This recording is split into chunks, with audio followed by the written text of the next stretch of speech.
Haye ordoftoota kiyya nagaan siniif haa ta'u akkam jirtu nagaa keessanii waan argaartan kana argaartu mee waaqumti mana kiraay keessatti sinin gashi waaqni jechuudha mana kiraay keessatti sinin gashi jechuudha diigamaadha manni kee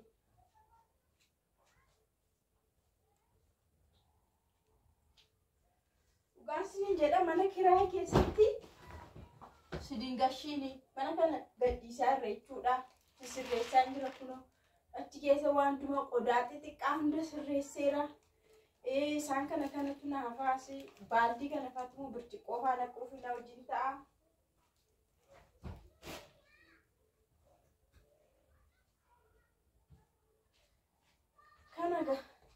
kana kiraay dagar kiraayti deemuni hamma ulfaata yaa saba kiraay dagar kiraay deemu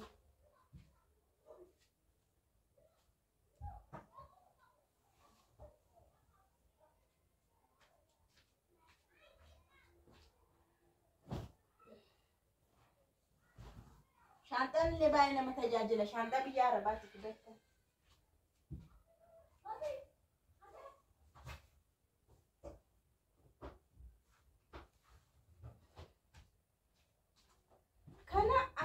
gurta asin dibda achiin modeente sirreessita jechuudha maal jettu kana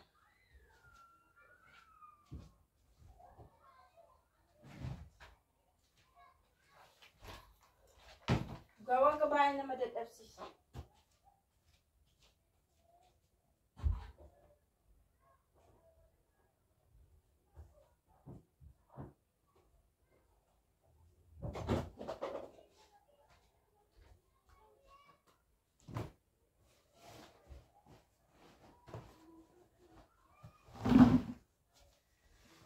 Ajaiba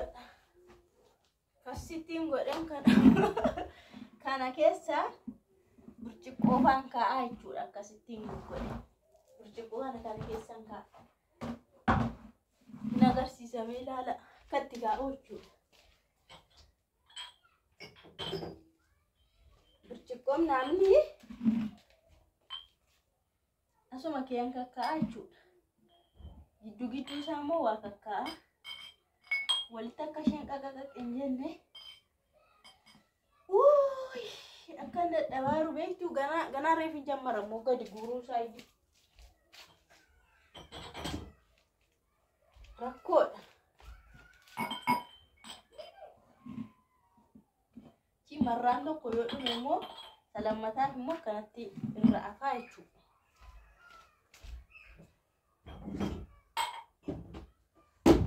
Ordoftoota kiyya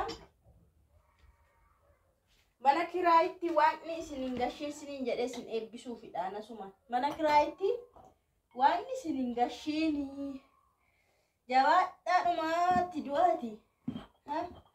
silaa baatani silaa yeroon keessan gubdani manuma ijaarradha mana ijaarradhaan isinin jedha gawaqa yeroo akkasii baay'ee barbaachisaadha mana ijaarrachuu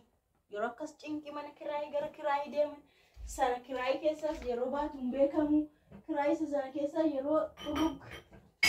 xurrug si godhan hin beektu kanaafuu manni baay'ee manni murteessaadha siin jedha kana akkasii godhanii qusoota jedhanii baatun mootii jechuudha malee kun baay'ee baay'ee haphiidha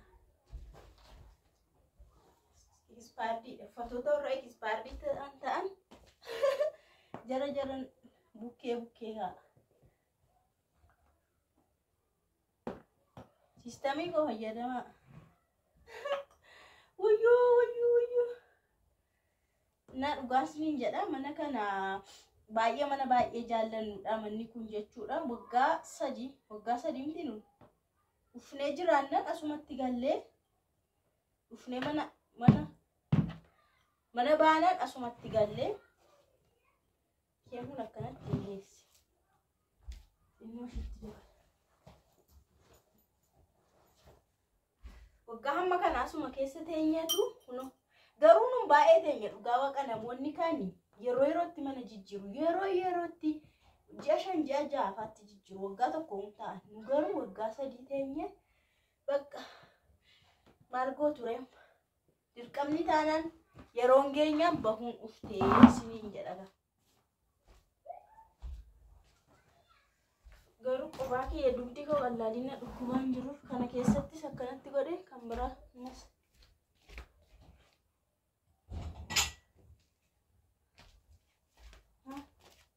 kana moo san kanas kennaqa shaa birciqoo duratti ishee kana meeqan keessantu beeka cornaaqeetti nyaattanii beektu buskutii kun amma dhugaa waqa hin jiru suuqirra jiraannaan iyyuu guddiidha badeera jaateef jechuudha qodaa dureedha magaa qodaa durii jedhama gama qodaa durii ha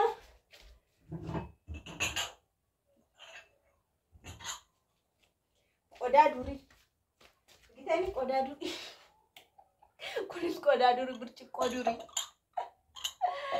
birciqoora durii isaanii fayyadamu isaanii dhugaa waqa fumaa taa'u malee jechuudha kan durii isaanii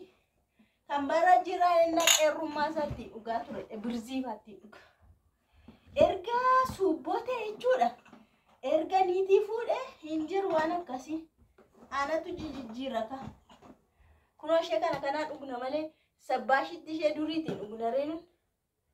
waan hundumaa natu jijjiira jechuudha garuu mana keessammaa ilma ta'a gahuumsa baay'ee nutti na kunoo warra ani bite isaan kana faati dhugaas hin jedhan uskii ishee kana natu bite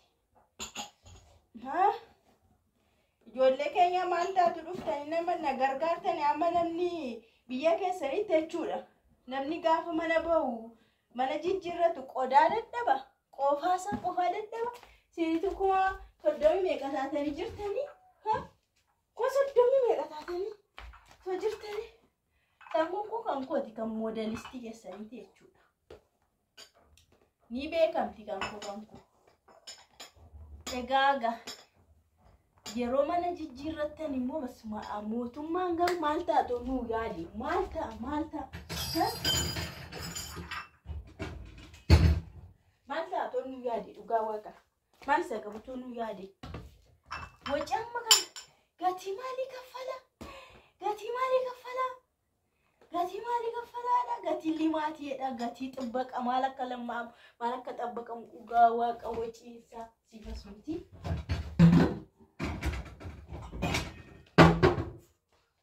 musica non si agarsiisu argitanii I miss you my madam ki bira share goda qaqqabsiisan I miss you madam kiyya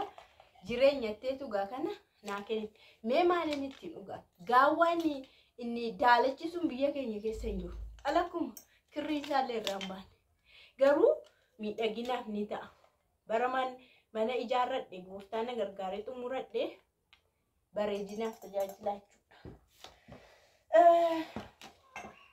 na kasidha sinin jedha garuu akkuma mana kiraayitti galletti sinafnu abdiin ni jira sa argitan sana ijaayin argituun xumurama xumura isaanii argitu na kasidha sinin jedha san kanallee qobaatti kaa'amu qabu garuu mana jijjiirrachuun baay'ee ulfaata yerootti mana jijjiiru namni shuma yerootti mana jijjiiraa oolatan maa godhe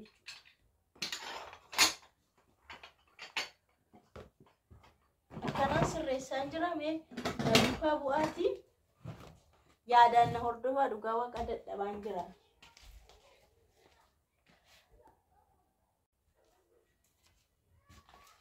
kuno amma afransa gawaga cuma yeroo mana madamitti harkisaa oolu sananatti dhagaame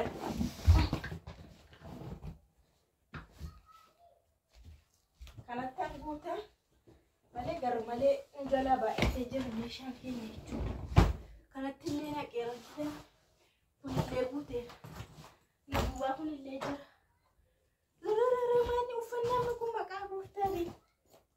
malee ta'e yaa kan rakkisu uffatuma sana malee isaan asiinii kuni akkuma jirutti ba'u waan sirreessamu qabu kaa soofaan kanumatti bahanii deemu kan sirratu iddoo gola keessa kan jijjiru iddoo ciisaa kan jiru isaan kana saffat godhamaa jechuudha. Kanaaf sirreessaa irraa siniin jedhaa qofaa kiyyaa yaa duraanii hojii jira yoo dhufes dadhabee dhufa waan ta'eef dhugaa waaqa hullee qaqqaba irrumatti gadi dadarrabuudha malee irrumatti gadi. Ajaa'iba!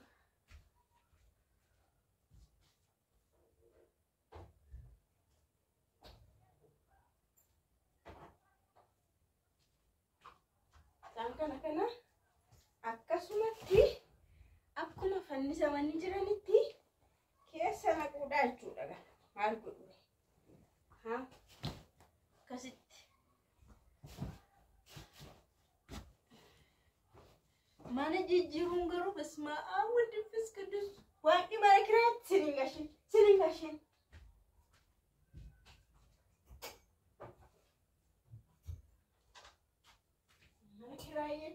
mana kiraayee jechuun dhugaa waaqa baay'ee nama rakkisa nama aarsa. Karaan maaltu baata gammasaa baay'ee ulfaata kana gadi buusuun saayyuu jechuudha. Garuu cufamaa kan dinne too shaantaan kun hin jirre madaabaraatti naqnamu maal garuu kaartooniidhaan ashagama. Kaartoonii bitaman akka kaartoonii bitaniitu kaartooniidhaan saffat go'anii ashagu akkaan karbaanuuf jechuudha.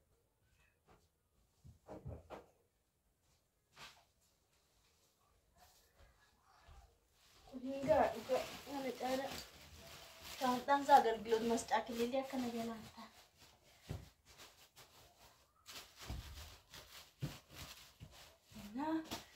Haala kanarra jirra sinin jedha dhugaa baay'ee tokko rakkisaadha.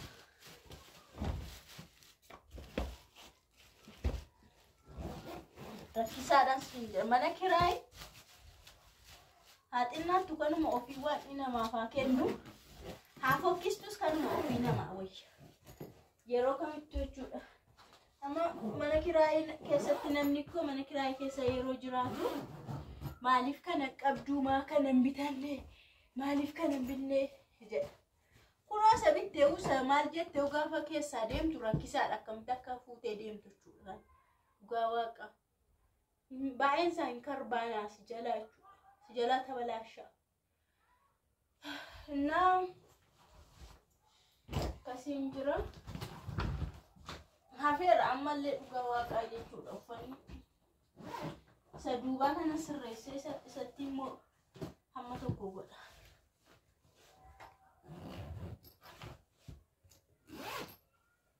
Agalgilooti agalaggala dura liizin jedhee taa'atu amma faayidaa qabu. Shaantaan kun nu fayyada.